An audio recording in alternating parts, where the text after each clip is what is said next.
नमस्कार, ये आकाशवाणी शिमला है।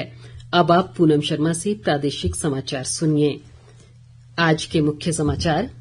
मुख्यमंत्री सुखविंदर सिंह सुक्खू ने नशे की समस्या से निपटने के लिए दोहराई प्रदेश की वचनबद्धता। नेता प्रतिपक्ष जयराम ठाकुर ने प्रदेश सरकार पर लगाया नौकरियां छीनने का आरोप। लोक निर्माण मंत्री विक्रमादित्य सिंह ने कहा, महिलाओं के उत्थान और उन्हें आत्मनिर्भर बनाने के लिए कार्य कर रही है सरकार। और प्रदेश की ऊंची चोटियों पर हल्की बर्फबारी से प्रदेश में शीतलहर बढ़ी। आज और कल राज्य में कुछ स्थानों पर वर्षा व बर्फबारी की संभावना। अब समाचार विस्तार से। केंद्रीय गृह मंत्री अमित शाह ने आज नई दिल्ली में नारकोटिक्स कंट्रोल ब्यूरो द्वारा आयोजित नशीली दवाओं की तस्करी और राष्ट्रीय सुरक्षा पर क्षेत्रीय सम्मेलन की अध्यक्षता की। इस सम्मेलन में मुख्यमंत्री सुखविंदर सिंह सुक्खू ने नादौन से वर्चुअल माध्यम से भाग लिया। उन्होंने नशे की समस्या से निपटने के लिए हिमाचल की प्रतिबद्धता दोहराई है। मुख्यमंत्री ने कहा कि प्रदेश में पिछले एक दशक में एनडीपीएस मामलों में 340% की वृद्धि हुई है। मुख्यमंत्री ने सिंथेटिक दवाओं की प्रवृत्ति को परेशान करने वाला बताया और कहा कि इनकी तस्करी से निपटने के लिए एक व्यापक दृष्टिकोण की जरूरत है। उन्होंने कहा कि अंतर्राज्यीय सीमावर्ती क्षेत्र नशीली दवाओं की तस्करी के केंद्र बन गए हैं। मुख्यमंत्री ने कहा कि नशे की लत से जूझ रहे व्यक्ति बीमारी का शिकार हैं और उन्हें अपराधी नहीं बनाया जाना चाहिए। उन्होंने कहा कि हमारा दृष्टिकोण दंडात्मक उपायों से आगे बढ़कर मजबूत पुनर्वास ढांचे पर होना चाहिए। बैठक के बाद पत्रकारों से बातचीत में मुख्यमंत्री ने कहा कि केंद्रीय गृह मंत्री अमित शाह ने पीआईटी एनडीपीएस एक्ट को लागू करने के संबंध में सभी राज्यों को दिशा निर्देश दिए। माननीय केंद्रीय गृह मंत्री जी ने आज बैठक ली और बैठक के बाद उन्होंने सभी राज्यों को दिशा निर्देश दिए हैं। एनडीपीएस एक्ट है उसको लागू करने के तरीकों को बताया और नशा के खिलाफ एक राष्ट्रव्यापी नशे के व्यापारियों के खिलाफ आंदोलन चलाने की बात की। जो हमारी सरकार की नीतियां थी नशे को दूर करने के लिए, उस पर हमने अपना बयान दिया।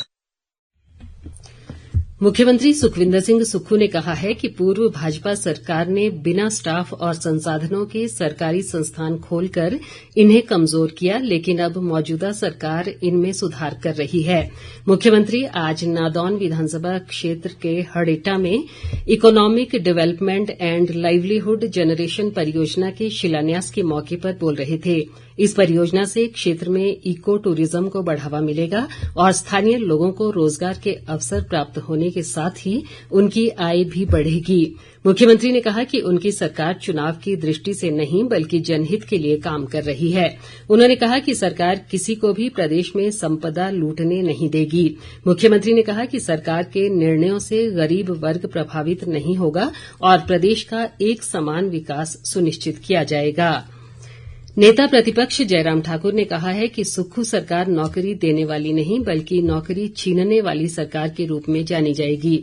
जयराम ठाकुर ने आज शिमला में एक बयान में कहा कि प्रदेश सरकार ने राज्य के विभिन्न विभागों, निगमों व बोर्डों में 1.5 लाख से अधिक पद खत्म कर दिए हैं और अब सरकार की नाकामी की वजह से हाईकोर्ट ने आउटसोर्स भर्तियां भी बंद कर दी है, क्योंकि सरकार इनमें भी बड़े पैमाने पर धांधलियां कर रही थी। नेता प्रतिपक्ष ने दावा किया कि मुख्यमंत्री और उनकी सरकार झूठ बोलकर समय निकाल रही है, लेकिन ऐसा ज्यादा दिन नहीं चलेगा। उन्होंने कहा कि एक एक करके सरकार के हर दावे की पोल खुलती जा रही है। इस बीच जयराम ठाकुर ने आज नई दिल्ली में केंद्रीय स्वास्थ्य मंत्री व भाजपा अध्यक्ष जगत प्रकाश नड्डा से भेंट की और प्रदेश के विकास पर चर्चा की। सुजानपुर के विधायक कैप्टन रणजीत सिंह और मुख्यमंत्री के राजनीतिक सलाहकार सुनील शर्मा बिट्टू ने कहा कि विद्यार्थियों को गुणवत्तापूर्ण शिक्षा उपलब्ध करवाने के लिए मुख्यमंत्री सुखविंदर सिंह सुक्खू प्रभावी निर्णय ले रहे हैं। इससे आम परिवारों के बच्चों को बेहतर शिक्षा हासिल करने का मौका मिल रहा है। ये दोनों नेता आज परमार्थ public senior secondary school Kakadiyar के वार्षिक उत्सव के मौके पर बोल रहे थे। दोनों नेताओं ने इस स्कूल द्वारा ग्रामीण बच्चों को उनके घर द्वार पर बेहतरीन शिक्षा उपलब्ध करवाने के लिए किए जा रहे प्रयासों की भी सराहना की। प्रधानमंत्री नरेंद्र मोदी राष्ट्रीय युवा दिवस पर कल दिल्ली में विकसित भारत युवा नेता संवाद में 3000 युवा नेताओं के साथ बातचीत करेंगे। इस कार्यक्रम के दौरान युवा नेता प्रधानमंत्री के विकसित भारत के दृष्टिकोण पर अपनी प्रस्तुति देंगे। इस अवसर पर प्रधानमंत्री जनसभा को संबोधित भी करेंगे। उप मुख्यमंत्री मुकेश अग्निहोत्री ने कहा है कि कला भाषा एवं संस्कृति विभाग में रिक्त पदों का मामला उनके संज्ञान में है और ये पद शीघ्र भरे जाएंगे। अग्निहोत्री आज कुल्लू के मौहल में जनसमस्याएं सुनने के मौके पर बोल रहे थे। उन्होंने लोगों की समस्याओं के शीघ्र निराकरण के संबंधित अधिकारियों को निर्देश भी दिए।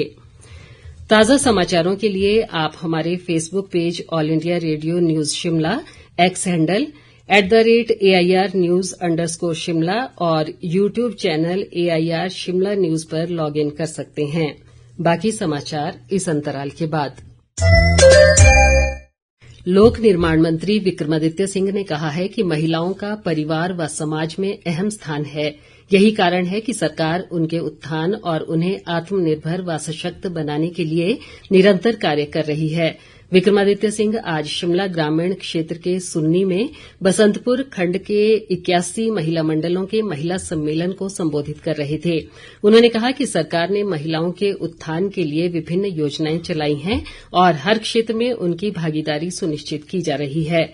लोक निर्माण मंत्री ने इस मौके पर सभी 81 महिला मंडलों को एक सिलाई मशीन और प्रोत्साहन राशि के रूप में 5-5 हजार रुपए की राशि देने की घोषणा की। विक्रमादित्य सिंह ने बाद में सलापड़ तत्तापानी लुहरी संपर्क सड़क के सुधारीकरण की आधारशिला रखी और सुन्नी में नवनिर्मित पशु अस्पताल भवन का उद्घाटन भी किया। प्रदेश के अधिकांश क्षेत्रों में आज दिन भर बादल छाए रहे और ऊंची चोटियों पर हिमपात से शीतलहर बढ़ गई है। राज्य के निचले मैदानी क्षेत्रों में घना कोहरा पड़ने से सड़क व रेल यातायात प्रभावित हो रहा है, जिससे लोगों को परेशानी का सामना करना पड़ रहा है। विस्तृत ब्यौरे के साथ हमारी सहयोगी। प्रदेश में दिन भर घने बादलों के साथ ठंडी हवाएं चलती रहीं और बाद दोपहर ऊंची चोटियों पर हल्की बर्फबारी से तापमान में गिरावट दर्ज की गई है, जिससे शीतलहर में वृद्धि हुई है। प्रदेश के मैदानी जिलों बिलासपुर, मंडी, हमीरपुर और ऊना में घने कोहरे के कारण दृश्यता कम होने पर सड़क व रेल यातायात प्रभावित हो रहा है। ऊना में रेलगाड़ियां अपने निर्धारित समय से लेट पहुंच रही हैं। राज्य के कुछ स्थानों पर न्यूनतम तापमान जमाव बिंदु से नीचे दर्ज किया गया। लाहौल स्पीति के ताबो में न्यूनतम तापमान -10.2, कुकुमसिरी में -4.9, मनाली में -0.9 डिग्री सेल्सियस दर्ज किया गया। मौसम विज्ञान केंद्र शिमला ने आगामी 24 घंटों के दौरान प्रदेश में ऊंचाई वाले इलाकों में हल्की बर्फबारी और निचले मैदानी क्षेत्रों में बारिश की संभावना जताई है। विभाग ने अगले 2-3 दिन राज्य के 7 जिलों बिलासपुर, ऊना, हमीरपुर, कांगड़ा, मंडी, सोलन व सिरमौर के कुछ इलाकों में घने कोहरे और किन्नौर, शिमला व कुल्लू जिलों में शीतलहर का येलो अलर्ट जारी किया है। इस दौरान तापमान में 3 से 4 डिग्री सेल्सियस की गिरावट देखने को मिलेगी। प्रादेशिक समाचारों के लिए समाचार कक्ष से मैं राजकुमारी चंदेल। जल शक्ति विभाग पैरा वर्कर्स यूनियन ने कहा है कि यदि सरकार ने उनकी मांगें नहीं मानी तो यूनियन बजट सत्र के दौरान विधानसभा का घेराव करेगी। यूनियन के प्रदेश अध्यक्ष महेश शर्मा ने आज शिमला में एक पत्रकार वार्ता में कहा कि वेतन और पॉलिसी की मांग को लेकर पैरा वर्कर्स कई बार सरकार से मिल चुके हैं, लेकिन उनकी मांगों को लगातार अनसुना किया जा रहा है। उन्होंने कहा कि महंगाई के मौजूदा दौर में पैरा वर्कर्स को नाम मात्र का वेतन दिया जा रहा है, जबकि उनसे 8 से 10 घंटे तक ड्यूटी ली जा रही है। यही नहीं, पैरा वर्कर्स को महीनों तक वेतन भी नहीं मिल रहा है। ये जो हमारी मांगे हैं बिल्कुल जायज मांगे हैं। पर घंटा जो है वो तनख्वाह है वो निर्धारित जाए, इससे सरकार पर ज्यादा बोझ भी नहीं पड़ेगा। दूसरा कि हमारे लिए हाई पॉलिसी बनाई जाए। पॉलिसी अब डिपार्टमेंट वाले शो कर रहे हैं कि 8 साल की पॉलिसी विचारधीन, वो विचारधीन बोला हुआ है। कोटे को पूरी तरह से जो है खत्म किया जाए और 5 साल की जो हमारी पॉलिसी है, ये जो मांग हमारी वो मानी जाए। अंत में मुख्य समाचार एक बार फिर। मुख्यमंत्री सुखविंदर सिंह सुक्खू ने नशे की समस्या से निपटने के लिए दोहराई प्रदेश की वचनबद्धता।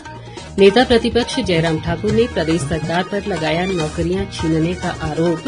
लोक निर्माण मंत्री विक्रमादित्य सिंह ने कहा, महिलाओं के उत्थान और उन्हें आत्मनिर्भर बनाने के लिए कार्य कर रही है सरकार। और प्रदेश की ऊंची चोटियों पर हल्की बर्फबारी से प्रदेश में शीतलहर बढ़ी। आज और कल राज्य में कुछ स्थानों पर वर्षा व बर्फबारी की संभावना। इसी के साथ ये समाचार बुलेटिन समाप्त हुआ। हमारा अगला बुलेटिन आप सुन सकते हैं कल सुबह 9:20 पर। नमस्कार।